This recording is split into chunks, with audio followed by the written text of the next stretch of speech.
3 reasons you should be playing Project Gorgon right now. 1, the skill system.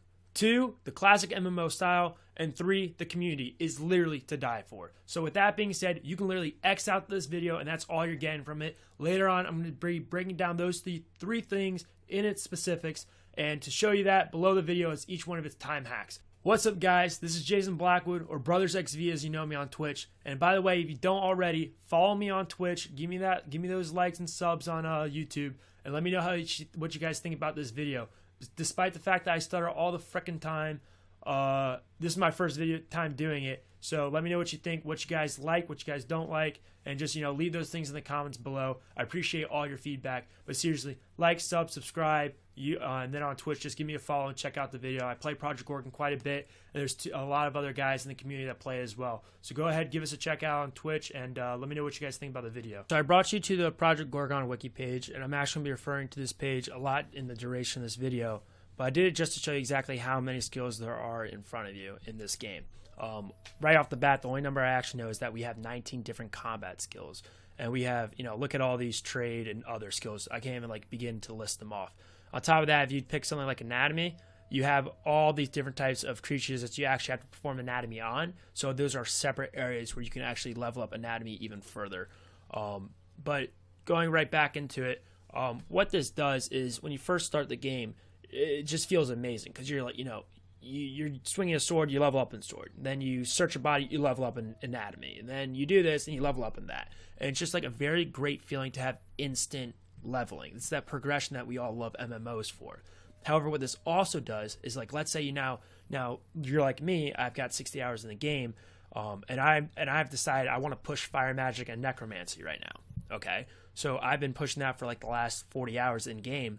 And let's say now I'm tired of doing that. I just want to take a break from it.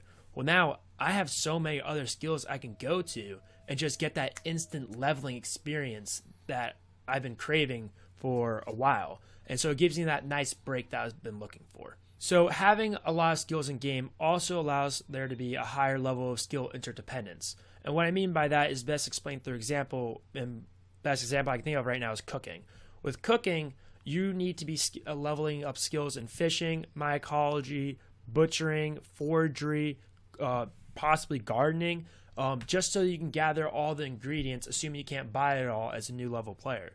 And on top of that, once you actually cook the meal, you need to have a high level gourmand, gourmand, in order to actually eat that food. And this prevents you from having a super high level player just giving you the best food in the game, and then all of a sudden you don't even care about these other skills.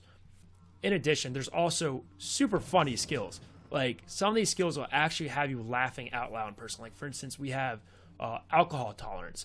I don't have a high alcohol tolerance in-game and out-of-game, but in-game, my character sucks at it, and if I have 3 beers, I can literally risk dying of alcohol poisoning, which is hilarious. Right now, my character is still actually in-game drunk from drinking hard liquor, and I'm about to show you that. Which it's just really funny. It's just a funny skill to be thinking about. And there's actually in-game benefits of having higher alcohol tolerance. On top of that, there's some really funny skills, in my opinion, such as the fact that you can literally skill up in being a pig, a spider, a rabbit, a deer, a cow, all these things. And they're not troll skills. They are actually, some of them are actually really, really applicable skills towards dungeon crawling and raiding and things like that. So looking in game, so you can see everything's kind of blurry. That's because my character is slightly intoxicated. So I've got liquor. I've got 6 more minutes of this, but it's just kind of funny. So when you're doing a community event and you're just downing your beers, something else will happen is your skills will mix up and scramble, and then again you can die of alcohol poisoning. I can't find them right now, but there was so these 2 skeletons are from People's Necro. Skill that they've been leveling up. Let me see if right here. I can barely see him because I'm blurred. This is someone who has a high level pig skill, and there's just so many funny things. You can literally milk the cow, asking him for permission to do it, of course, because you don't want to invade his privacy. But this is a guy is an armored cow, and he gave me permission. I just got some milk from him. So if that's not funny to you as a player, then I don't know, maybe check your humor, but I think it's hilarious, even though I'm not dying laughing out loud right now. Coming back to the Project Gorgon wiki page, The second reason why you should be playing this game is because it's the epitome of a classic MMO experience. I say that for two reasons. One, due to the amount of information about the game, and two, because the developers are intentionally designing the game to be a classic MMO. Getting to the first reason, if you were to go onto OSRS or classic WoW or whatever game, and you wanted to search, you wanted to get a certain item, for this game, let's just say sulfur, and you type in that item, you're going to find the drop rates of every single monster that drops that item. It's going to say this monster drops at 1,512, this monster drops at 110, and so now you're going to beeline straight to that monster that drops the most often and only kill that monster.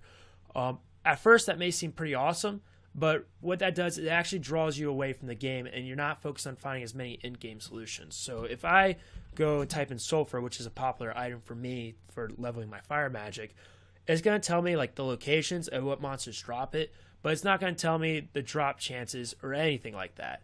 And it's going to tell you what I can use it for, but it's not going to tell you the most effective way to then get the sulfur.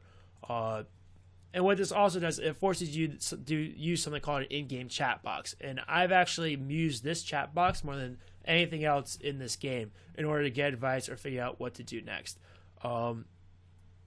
So to survey for gems, I usually do them in search. This is literally a player giving another player advice on how to find gems in game, and this is very common in this game. It's nothing new.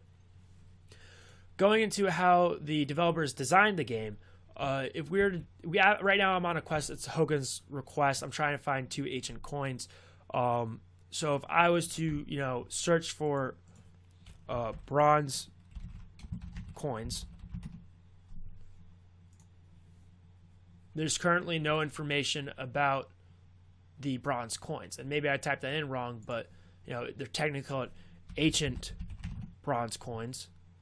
But again, like it's not pulling up anything that can lead me to the right direction. And when I look in game and I have my map, it's not going to show me which direction I have to go to find these bronze coins.